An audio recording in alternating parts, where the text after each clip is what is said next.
Gente boa, gente boa. Eu quero ler para nós aqui no livro de Gênesis, no capítulo 3, apenas o verso 18. O contexto é da chamada queda do homem. E quando ele pratica aquilo que em sendo praticado, tiraria dele o olhar que ele até então tinha e instilaria nele o olhar que nos passou a ser comum até o dia de hoje. Não só mudaria o olhar, mas mudaria tudo. Inclusive, por esse olhar, o mundo seria alterado, a natureza seria alterada. Hoje a física quântica nos dá conta de que pelo olhar pela intenção do olhar, você altera o enlace quântico correspondente da realidade. Tudo quanto a ciência mais moderna vai começando a descobrir, vai ficando apenas mais parecido com o Gênesis, que nos diz que por causa da mudança do olhar, tudo foi alterado, inclusive na natureza. Ela produzirá também cardos e abrolhos. Ela produzirá também cardos e abrolhos. Por causa de ti, do teu olhar, por causa da quebra de conectividade, por causa da desarmonia que aqui se estabeleceu, por causa da doença da interpretação referenciada pela morte como interpretação, isso tudo se instalará. Inclusive o fato de que a natureza vai ser dramaticamente alterada. Nela surgirão cardos e abrolhos. Na natureza botânica, vegetal das coisas, tanto quanto em todas as outras manifestações de natureza. Os cardos e abrolhos na botânica não circunscreviam a mudança, o abrir de espaço para a introdução do elemento que seria anômalo em relação ao padrão até então estabelecido. Surgiria na natureza a possibilidade de que naturezas novas se manifestassem na natureza. Assim se diz, surgirão a partir de agora cardos e abrolhos. É por causa desses cardos e abrolhos que em João 9 se diz que Jesus ia caminhando quando ele viu um homem tomado de cardos e abrolhos. Cardos e abrolhos acontecem como doença de nascença, como cegueira de nascença, como alteração de natureza essencial, seja na botânica, seja na biologia, seja na psicologia, seja na natureza espiritual do homem. Cardos e abrolhos é o que disfunciona em relação ao que antes carregava um padrão de uma determinada expressão harmônica natural de ser, mas que agora, depois da mudança de olhar, depois da queda, depois de Gênesis 3, abre-se o espaço para o elemento que surge diferente daquela natureza anterior. Surgirão agora, depois disso, os sustos na criação. Por isso, caminhando, Jesus viu um homem vítima de cardos e abrolhos, cego de nascença. E os seus discípulos perguntaram: Mestre, quem pecou para que ele nascesse assim, com cardos e abrolhos? Ele ou os seus pais? Para que ele nascesse assim, com cardos e abrolhos? Respondeu Jesus: conquanto todos tenham pecado e todos careçam da glória de Deus, como a pergunta de vocês recai numa relação kármica entre pecado e o efeito dele produzindo uma anomalia individual, específica, ele ou os pais dele, na realidade o que Jesus está dizendo é em relação ao pecado geral, cardos e abrolhos surgiram. Mas isso não se relaciona à necessidade de um pecado específico. Por isso, entendendo a pergunta de vocês, que pergunta se ele, ou o pai, ou a mãe, alguém fez algo kármico para justificar o anômalo, o cardo e abrolho na existência dele, eu digo a vocês, nem ele pecou nessa perspectiva de vocês, nem os pais dele, tampouco na perspectiva que vocês indicam. Mas foi para que hoje, em meio a cardos e abrolhos, se manifestem as obras de Deus. No caso deste homem, ela se manifestou curando. Deus se manifestou curando. Em muitos outros casos, Deus se manifesta ajudando o indivíduo a viver aquilo como de maneira superada, ou transformar aquilo numa poesia de existência, ou a fazer do que lhe é um constrangimento, um peso, ou uma disfunção em relação à grande maioria, algo que transformar-se-á num traço, numa peculiaridade, não para gerar disfuncionalidade no todo da vida, mas para trazer uma marca característica de algo que, não ficando preso ao que seja tal característica como se fosse uma maldição, a transforma numa contribuição de bondade, de graça, de beleza, de sentimento diferente à vida, como muitas pessoas, dia a dia, a gente vai mostrando aqui, que têm conseguido realizar, pegar os seus cardos e abrolhos e fazer um jardim de fênix no Arizona, onde todos os jardins são feitos com cardos e abrolhos. No deserto, criar flor de cacto, ao invés de se abraçar com o espinheiro. Quando você, porventura, nasce e descobre que na sua vida há cardos e abrolhos, e na vida de todos nós há muitos cardos e abrolhos, em áreas diferentes, você vai ter que aprender a lidar com aquela condição, e o que nela for algo que você, como jardineiro da sua própria vida, pode mexer e trabalhar, que assim você o faça para o seu bem e para a beleza do todo. Mas às vezes são condições que estão para além da nossa possibilidade de alterá-las. Nesse caso, cabe a nós o papel de contê-las, de educá-las, de canalizá-las, de ver qual o lugar e a propriedade delas na ambiência da minha vida, do meu jardim. Nós estamos hoje aqui para tratar de um assunto que passa também pelos cardos e abrolhos.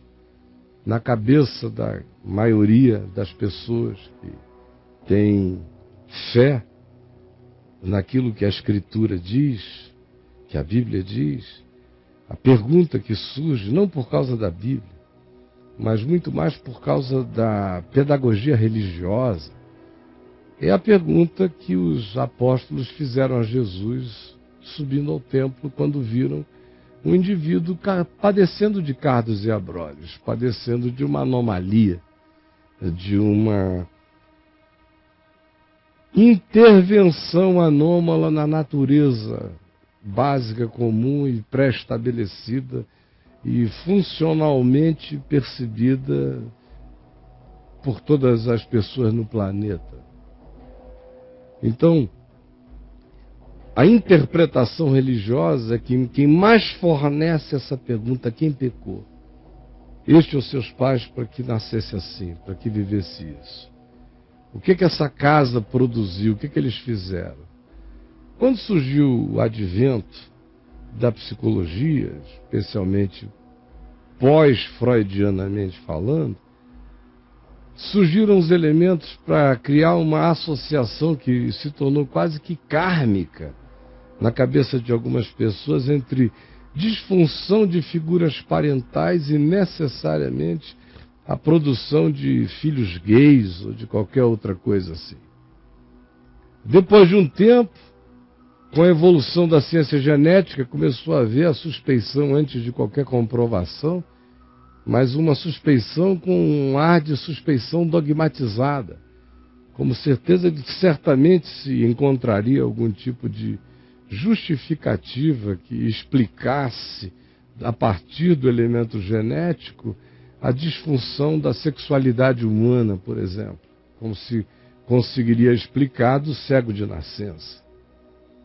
E outros elementos de ciência ou de saberes foram sendo agregados, de modo que com tais elementos, uns pendem para fazer com que o juízo moral, ou mesmo de natureza moral psicológica, caia sobre os antecedentes familiares do indivíduo, sobre a dinâmica familiar do indivíduo, por exemplo, homoafetivo.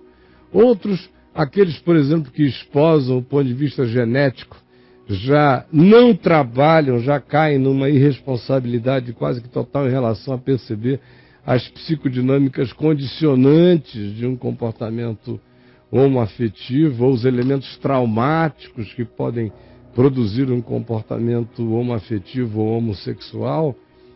E quando isso tudo cai na mão da religião, o pacotão, ainda se agrega a ele esse peso moral extraordinário, fazendo com que a homoafetividade ou a homossexualidade apanhe por qualquer que seja a perspectiva.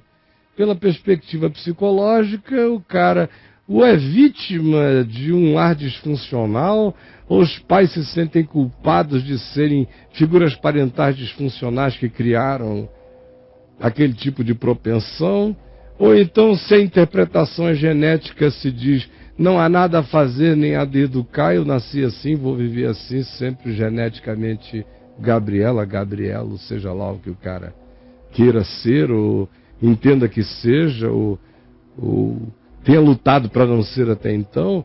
E aí, no ambiente religioso, diz: não seja, porque senão você está eternamente ferrado, você vai para o inferno, não há nada que você possa fazer, porque Deus não cria essa condição.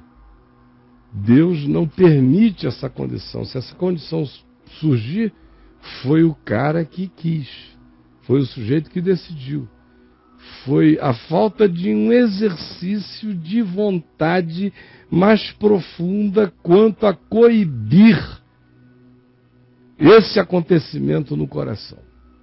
E isso dizem os mais bem intencionados, os que não ofendem, porque a grande maioria não trabalha nem com essa categoria. A maioria diz que é uma escolha pervertida, que é maldade instalada, que é ou é endemoniamento, ou é opressão maligna, ou é encosto, ou é demônio. As associações são bizarras. E as pessoas sofrem horrorosamente. Sofrem muito. Como hoje de manhã me mandaram as imagens de um álbum que uma mãe fez nos Estados Unidos, onde, antes do álbum de fotografias, que eu peço que mostrem aí já desde agora, tem uma história narrada dela sobre o fato de que ela era uma mulher muito piedosa, muito crente, e da igreja. O filho dela era o Ryan, que apareceu ali o nome, e então, fotos reais, baixa o som deles lá, por favor. São fotos reais da família, mas eles muito piedosos e crentes, criaram um filho com todo amor, carinho, todo amor. Até que um dia ela pegou uma conversa do Ryan no Messenger, e o Ryan mandou para ela, de fato, uma mensagem dizendo: mãe, eu preciso que você saiba isso a meu respeito. E disse a ela que ele se sentia homoafetivo desde que ele se entendia por gente.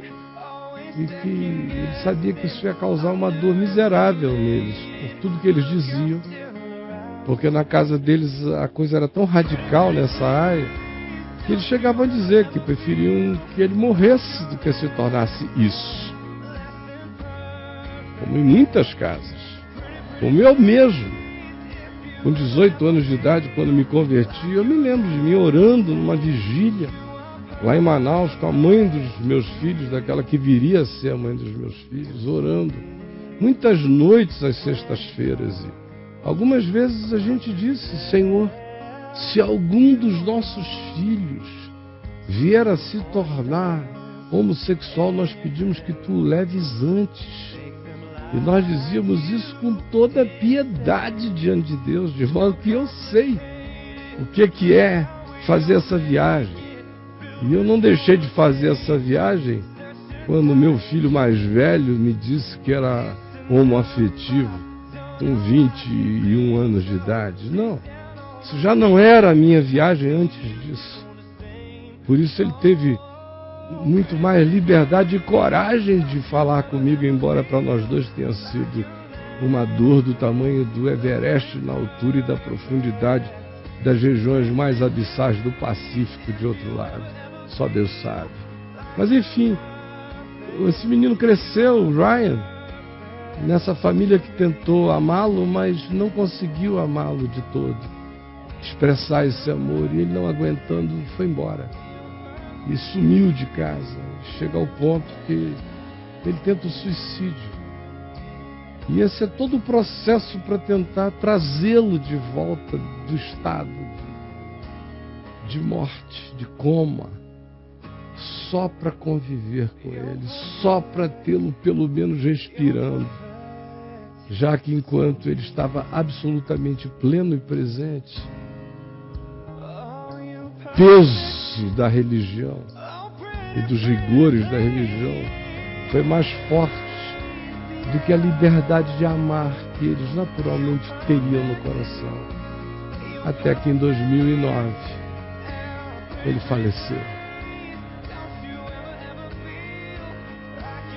E como Ryan, uma quantidade enorme de pessoas sofrem.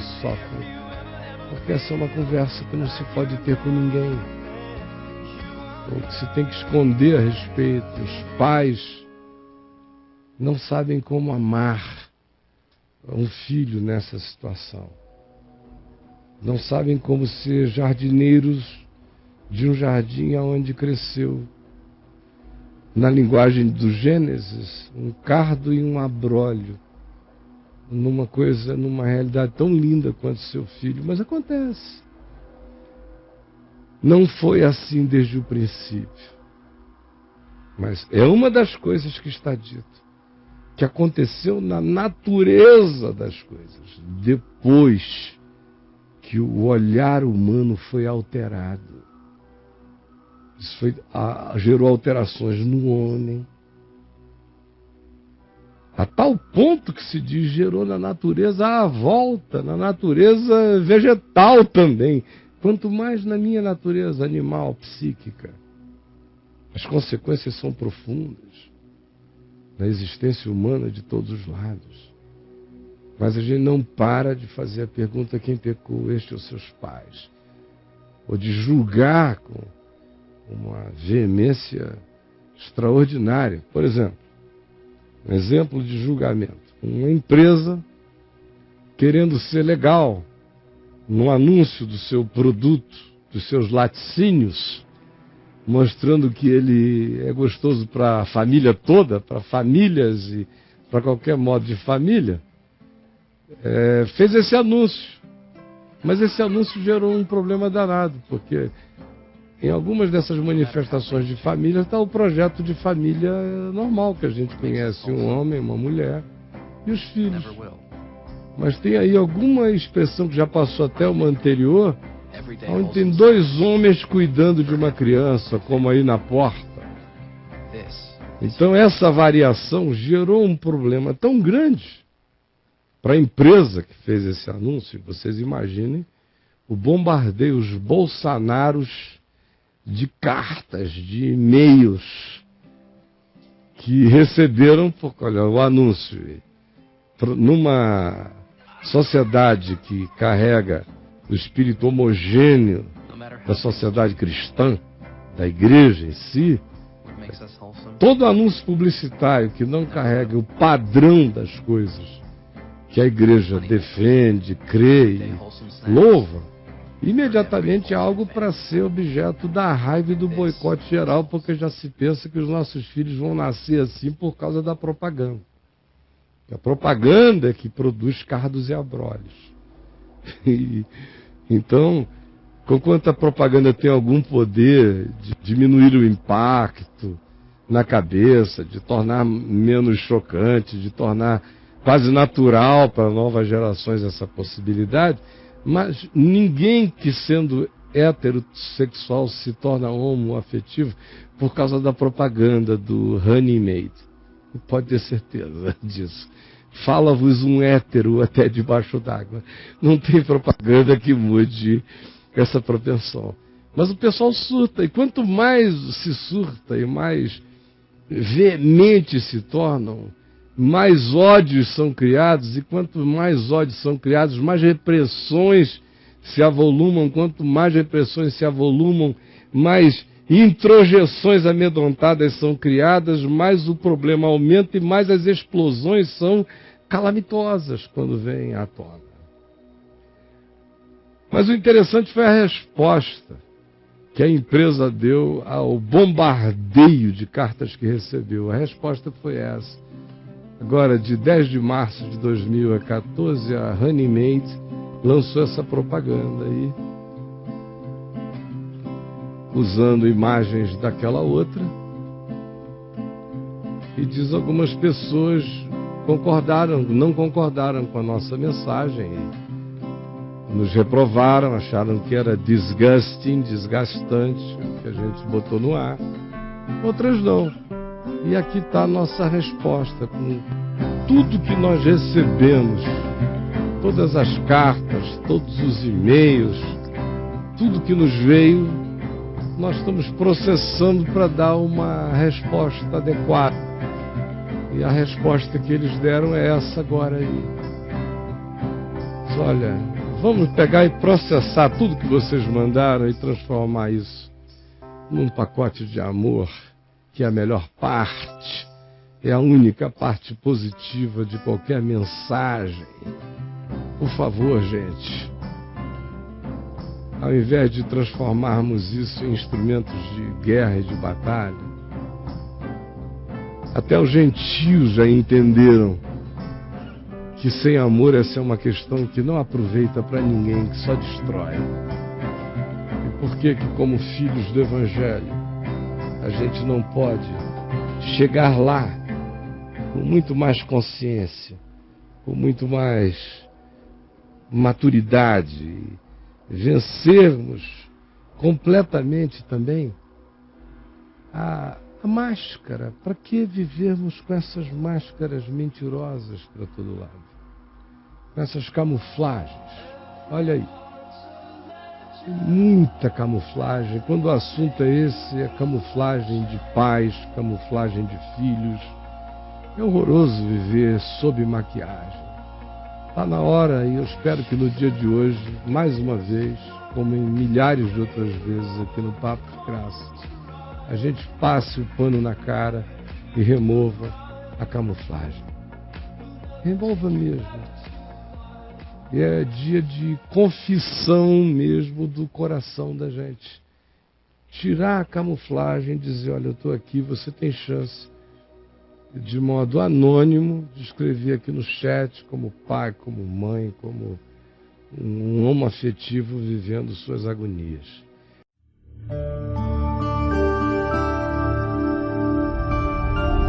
VNV TV, o canal é você.